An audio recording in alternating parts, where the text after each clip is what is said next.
became a permanent underclass. Let's say when the Civil War ended, as an example, Dr. Watkins, that time you had approximately 4,000 Hispanics in the entire United States. Only 4,000. The only major minority in the country that was classified and competitive was black folk. Indians were non-citizens, so they weren't classified. Just black folk were. So blacks became second-class citizens. They became second-class citizens. And they had been second-class citizens throughout history. But in that time, after the Civil War, you had about 4,000 Hispanics in the United States. Let's jump up now to 2000. In 2000, 1900. In 1900, the number of Hispanics had moved up to about 100,000.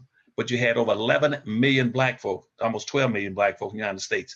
But black folk was still the second-class citizens. Let me know if I'm confusing you now. No, you're not confusing me at all. I'm looking through the book as you're talking. Please continue. Okay.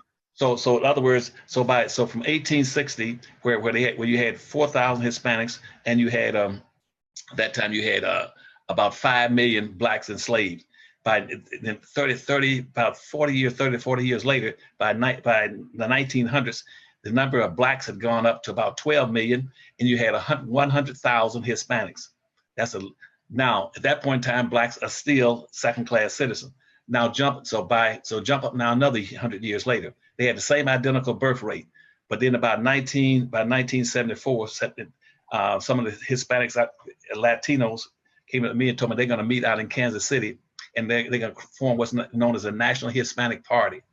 And whether it's Council of Raza, Council of Sala, the Mexican Defense League, that they had set up a plan to take black folk out in 20 years. They said by the year 2000 that they're gonna take anybody who can speak Spanish, and rather than call them Latinos, because they call them Latinos, that would include blacks. But the word Hispanic meant that that was a European word, which means no blacks were involved in their mind.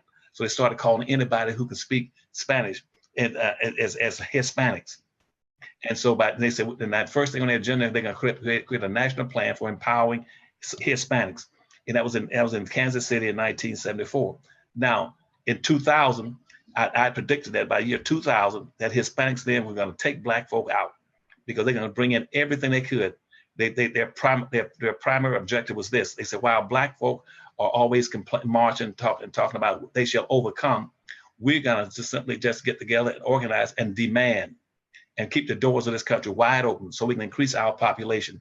So Hispanic population went up from 100,000. From 100,000, it went up now to 55 million. Wow. Okay? And so that is almost that's almost over 5,000% increase. It went by black for a 56 increase in black went by blacks at 200 miles an hour. So now blacks got about 44 million. And that 100,000 caught black folk and passed them up to almost 55 million Hispanics in the United States.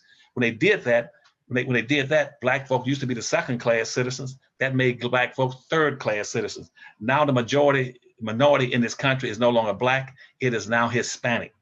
And now the word is out now. So what Obama did, he's in office, he gave a little of a push for all the Asians and Arabs going to get together and combine themselves as one group. So in about another 6 or 7 years, they're going to organize and they're going to push black folk out too. And black folk will no longer be third-class citizens; they're going to become fourth-class citizens.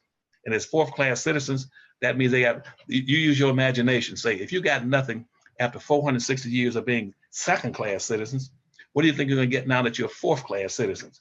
And so